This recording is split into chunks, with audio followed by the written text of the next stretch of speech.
Misère, misère, misère, à ceux qui auront la référence. Salut à tous! Alors aujourd'hui, je reviens à un cinéaste hongrois dont j'ai déjà parlé sur la chaîne, à savoir Béla Tarr. Souvenez-vous, donc, je vous avais parlé de la première partie du Tango de Satan, et ici, donc, voilà, long film fleuve de 7h30. Mais avant d'évoquer encore les deuxième et troisième parties, j'ai choisi de faire une parenthèse en vous parlant de ce qui constitue son ultime film à ce jour, et qui le restera vu qu'il est désormais à la retraite, hein, il l'a annoncé officiellement, en vous parlant donc du Cheval de Turin, donc dernier film de Béla Tarr, sorti en 2011, avec dans les rôles principaux Erika Bock, Mihaly Kormos ou encore János Derzi. Alors le résumé en quelques mots, donc à Turin en 1889, Nietzsche enlaça un cheval d'attelage épuisé, puis perdit la raison. Quelque part dans la campagne, un fermier, sa fille, une charrette et le vieux cheval qui la maintient tentent de survivre. Voilà. Et dehors, le vent se lève. Alors, qu'est-ce que je pense de ce film, de cet ultime film de Béla Tarr? Eh bien, ma foi, c'est une œuvre somme, hein, je veux dire, très ambitieuse et aussi très radicale, tant dans sa forme que dans son fond. Et voilà, je commence tout de suite en vous parlant de la mise en scène. Alors, d'entrée de jeu, on retrouve l'immense maîtrise cinématographique de Béla Tarr, déjà à l'œuvre dans Le Tango de Satan, hein, donc le goût pour les longs plans séquences et les plans fixes, donc les plans fixes pour mieux isoler les personnages dans leur quotidien assez morne, hein. On retrouve, un peu comme dans le Tango de Satan, des plans similaires. On va voir des personnages filmés de dos en plan fixe devant la fenêtre, face aux barreaux de la fenêtre, en train de contempler littéralement le vide, hein, vu que le paysage du film est quasi inexistant, hormis la ferme dans laquelle vivent le père et sa fille. On a également un arbre nu, voilà, qui est constamment balayé par le vent.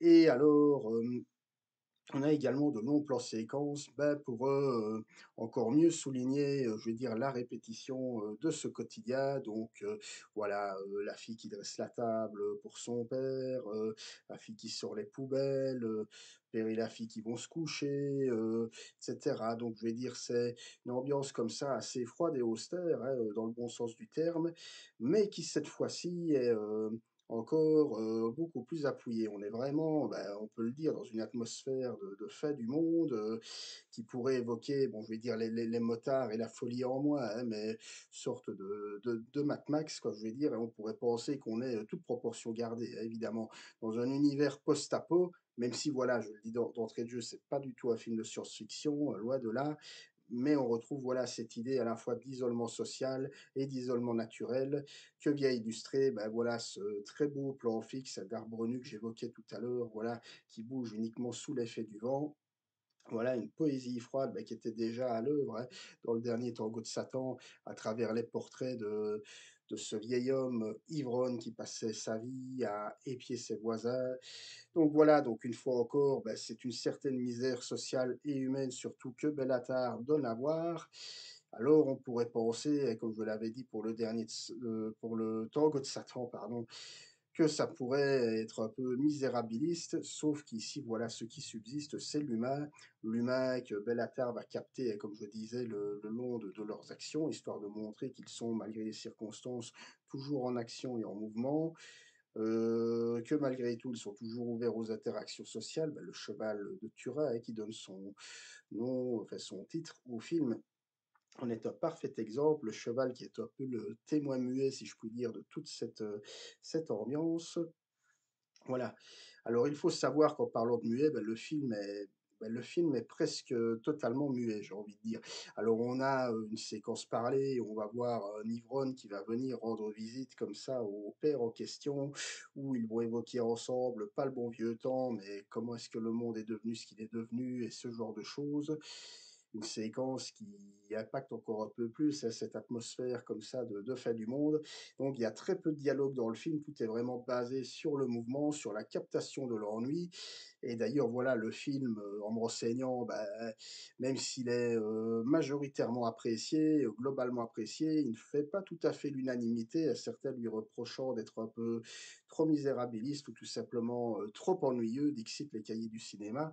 Donc c'est pourtant l'objectif du film, hein, c'est quelque part de capter l'ennui, Voilà, l'ennui de protagonistes qui, malgré tout, pour tuer le temps, bah, continuent à occuper leur quotidien par des actions, bah, justement, de la vie quotidienne, comme boire, manger, dresser la table.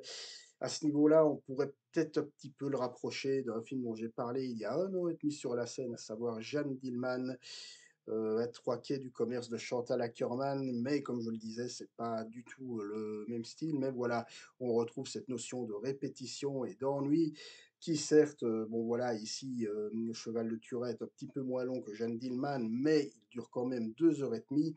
Et c'est vrai que voilà 2 heures et demie d'un film presque, entièrement muet qui repose volontairement sur la répétition et sur des longs plans fixes et de longs plans séquences et de longs plans fixes, eh ben oui, ça peut être parfois rebutant, je comprends, mais ça a vraiment, toute son utilité.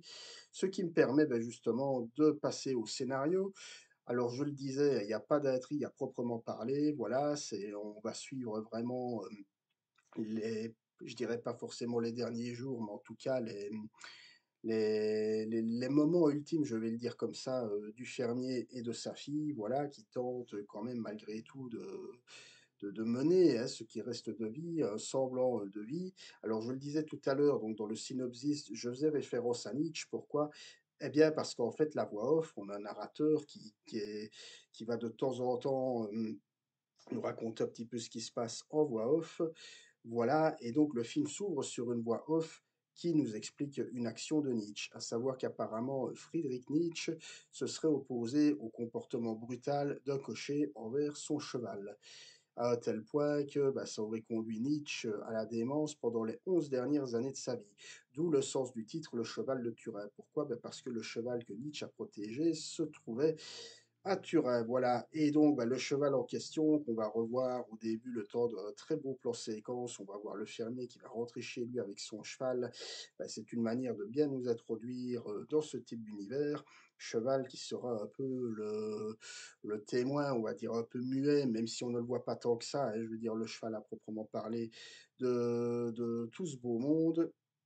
Et voilà, avec, bah, le scénario qui va privilégier, je le disais, le thème de la souffrance et de l'ennui, mais cette fois-ci de manière beaucoup plus radicale parce que là où dans le dernier Tango de Satan, bah, on avait quand même, bah, je vais dire un vrai scénario, en tout cas, on avait quand même 3 intrigues, qui se faisaient face, qui se chevauchaient et des sous-intrigues parce qu'il était quand même question, toute proportion gardée, de complot, de retour au pays, d'émancipation humaine et ce genre de choses.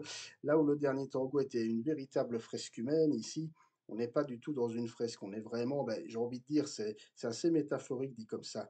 Dernier film, derniers instants, sur les derniers instants, si je puis dire, de vie, voilà, d'un père et de sa fille, qui vraiment sont là, tout seuls, complètement isolés, entièrement livrés à eux-mêmes et qui malgré tout sont toujours là. Et c'est un petit peu comme si Bellatar, avec ce dernier film, nous disait, «Je suis encore là, mais pas pour longtemps, voilà. Et bah, il a voulu, apparemment prendre sa retraite, bah, tout simplement, bah, parce que voilà, ces films qui, disons-le, sont tout sauf commerciaux, hein. Je veux dire, voilà, il avait de plus en plus de mal à, financer ses films et aussi tout simplement, bah, parce qu'il avait fait le tour de son œuvre et qu'il ne voulait pas, pour reprendre ses propos, à l'instar de certains cinéastes de sa génération, hollywoodiens ou autres, bah, faire le film de trop, ou le risque de se répéter. Donc voilà, donc Le Cheval de Turin, donc une œuvre somme, on peut le dire, une œuvre maîtresse qui ne plaira pas à tout le monde. Je le répète, c'est pas du cinéma grand public, on est vraiment dans du cinéma d'auteur au sens le plus radical du terme. J'insiste énormément là-dessus, ça va pas plaire à tout le monde. Vraiment, si vous êtes habitué au cinéma gros spectacle avec moultes intrigues, moultes rebondissements, du suspense, de l'action, voire même de l'horreur, passez votre chemin parce que vraiment, c'est pas ça. Ce qui n'empêche pas, je le disais, le film d'avoir son utilité et d'avoir quelque chose à dire sur son temps et son époque. Bah, après tout, c'est ça aussi, hein, le but du cinéma d'auteur et le but d'un auteur à proprement parler, c'est d'avoir quelque chose à dire sur son temps et sur son époque. Et voilà, mais c'est un film qui, en termes de cinématographie pure, est vraiment, très, très maîtrisé. Je le disais, on a peut-être une idée par plan, ce qui est de plus en plus rare. Scénaristiquement, le film est complètement dépouillé de toute substance, mais c'est voilà, ça il n'en est que plus beau à l'arrivée, ce qui lui confère vraiment une aura de cinéma pur. Donc pour ceux qui veulent tenter l'aventure, ben, j'ai envie de dire jetez-vous dessus, hein, je veux dire jetez-vous sur le cheval de Turin. Quant aux autres hermétiques à ce type de ce cinéma-là, ben je vous aurais prévenu, voilà. Voilà, c'en est tout pour, cette, vidéo critique sur Le Cheval de Turin. Dieu sait à quel point il y aura encore beaucoup, beaucoup de choses à dire, mais voilà, mon but c'est, vous me connaissez, de ne jamais trop en dire, de donner envie, mais sans pour autant, hein, faire des analyses, beaucoup trop longues, hein, à l'instar de mes toutes premières vidéos interminables, mais bon voilà. Mais si vous avez vu le film, bah, n'hésitez pas à me le dire dans les commentaires, ce que vous en avez pensé, si vous l'avez aimé, si vous l'avez détesté, hein, ce qui est tout à fait, possible et même compréhensible. On en débat comme d'habitude dans la joie et la bonne humeur, pas dans l'agressivité s'il vous plaît et bah, je vous invite à me suivre sur les différents réseaux et d'ici là, bah, je vous souhaite déjà à tous une bonne continuité de week-end. Salut, ciao.